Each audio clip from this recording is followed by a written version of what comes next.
myself. I surrender to you. Yeah. So many painful thoughts travel through my mind, and I wonder how I will make it through this time. Yeah. But I'll trust. It's not easy. Lord, it's not easy. Sometimes the pain in my life Makes you seem so far away. seem far away, but I'll trust. Yeah. I need to know you're here. As long as I know you're here, Father, I know I can make it. Through the tears and Good morning, and welcome to another episode of Midnight Gladness with Bishop Mac's son. I am Aaron McNair, your host this week, and if you're tuning in for the very first time, welcome. And we hope that something is said that will encourage you, not just throughout the week, but encourage you to watch future episodes or even go back and watch some previous episodes to get you caught up. Again, there's only, maybe 20 total episodes. Half are from my dad, the other half are from me. And they're only 15 minutes long, so you can binge watch them. So good luck. And if you're a returning viewer, thank you for your support. Thank you for continuing to watch. Thank you for your words of encouragement. Thank you for your comments. Thank you for everything. And while I'm thanking people, let me thank my producer. She's not in this for the credit, but I need to give her the credit she deserves. So I call her my producer because I'm just the face, the pretty face behind all of this. But yes, I come up with the concepts, and yes, I come up with the quick messages. However, the music that you hear, the inspirational quotes that you see written, all the graphics, that is my Aunt Bessie, the matriarch of our family, my dad's oldest sister. And she started it with my dad, and she continued to help me through this process. So thank you, Aunt Bessie, for all that you do. We appreciate you. We love you. And we ask that you continue to support Midnight Gladness with Bishop Mac. Now, with that said, as you can see, I'm back in Bishop's pajamas this week. If you watched last week's episode, you noticed I had on basketball gear or basketball paraphernalia, whatever you want to call it. And I had on Boston and LA. Boston was my dad's team. LA is my team. They moved on to the second round, so I'll keep you guys updated as the playoffs continue to move forward. As you know, that's one of the things that my dad and I used to always talk about is sports. We talked about a lot of things, but during this time of the season, we were really going back and forth, as you can imagine, because those two teams are arch rivals.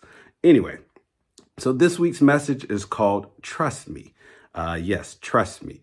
And the songs that I have for you guys is I Trust You by James Fortune and I Trust God by Johnny Sanders. So yes, there's two songs. So one is playing at the beginning of this episode, one at the end. And as I've done in the past couple of weeks, is just really share the songs that we play because they should correlate with the message. And that's just been my vision to make sure that, like I said, the songs and the messages kind of match up, because I may not say anything that inspires you, but the song may gravitate towards you. So I will continue to give you the titles, the name of the song, and the author or the artist so that you can listen to it yourself if you so choose. So the message is trust me. And as we customarily do, we share a story about my dad from my perspective, and then I try to give you something encouraging, inspirational from a biblical standpoint. So trust me. When I was younger, I remember getting into a car accident. I think I was in second grade. And the result of that accident, I didn't break any bones or anything. I did chip a tooth, and I had a big old knot on my head. More than likely, I probably had a concussion, but I don't think concussions were very relevant or really looked at back then. However, I had a knot the size of a softball on my forehead. If you can imagine, this forehead is not small as it is. So it was a little bigger with the knot. But as that went away, I started to get migraines, and I got them for years as a kid. And the only way, and for those who get migraines, you probably know what I'm talking about, where the light was affecting me, noise was affecting me. But honestly, the only way that I could feel better, because it made me queasy as well, is to throw up or vomit, whatever you want to call it. Hopefully you don't have a weak stomach when I just say the words. But and I share that because, again, the title is Trust Me. And I think I just had a mental block about vomiting back then. It was just felt like it was always stuck. And the only way that I could actually release that was someone had to stick their hand or their finger down my throat to induce vomiting. And that someone was my dad. And the first time that he mentioned it to me, I was like, no, I'm probably crying. I was a kid, I was a big crybaby. I'm not going to lie. I didn't want him to do it. And he kept saying, you have to trust me. You have to trust me, son. I will never do anything that will deliberately hurt you. I want to help you feel better. You have to trust me. And, it took him some convincing. I did trust him, but I didn't trust him enough to stick those hands down my throat. And for those who knew my dad, he had some humongous hands, and sometimes we felt those hands when we got out of line, but I digress. And he would say, you have to trust me. Don't you trust me? And I'm like, yes.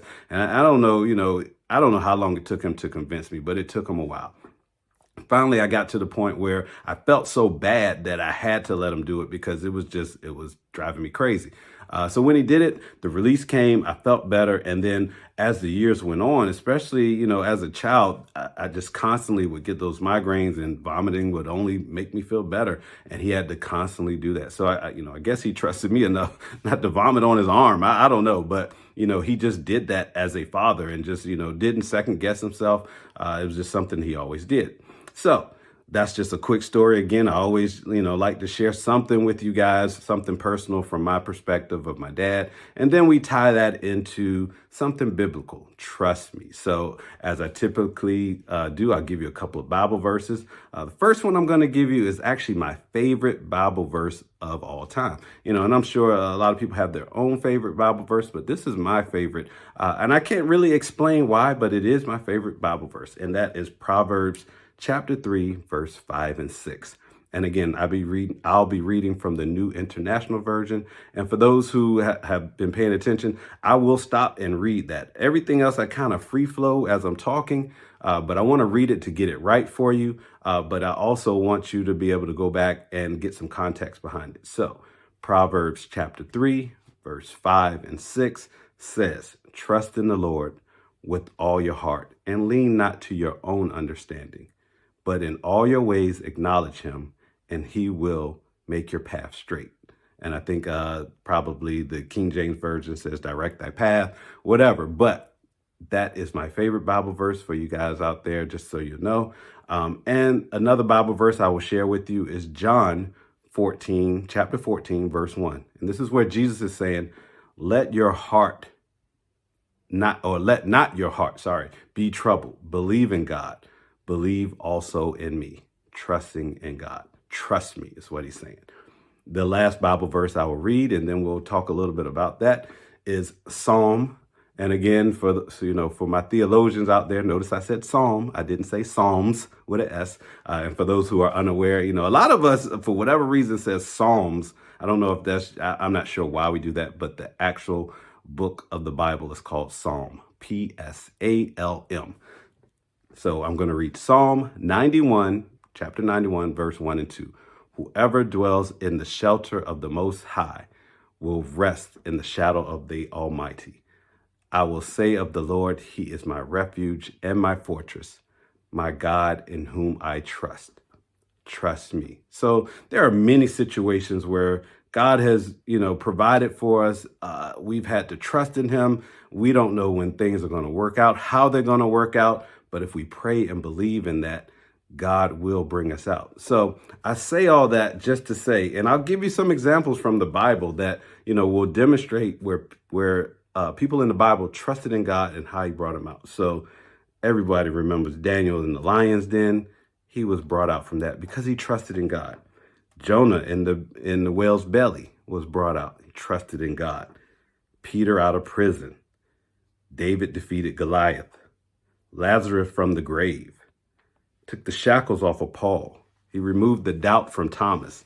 These are just a few examples, and there's many in the Bible of once you trust in the Lord, anything is possible, but you have to believe, you have to trust. And so, I'll close by saying this, because I don't like to keep you long. I want to give you a brief synopsis, give you a chance to go back and read the things that I mentioned or rewatch this if it'll help you. But I say all that to say, if you don't trust, how can it work out? And so I say this: deliverance is to the Bible what jazz music is to Mardi Gras. It is bold, it is brassy, it is everywhere. And in closing, if you've been watching for the past few episodes, my titles will end this perfectly, and then I'll stop talking. So the last 3 episodes, and God is saying to us, just in the title of these episodes, in the meantime, don't worry and trust me. I'm so glad we had this time together. I look forward to next week's episode of Bishop Max, or Midnight Gladness with Bishop Max, son. I love you. I love you. I love you. Have a blessed week. Trust in the Lord with all thine heart, and lean not to thine own understanding, but in all thy ways acknowledge him, and he will direct thy path.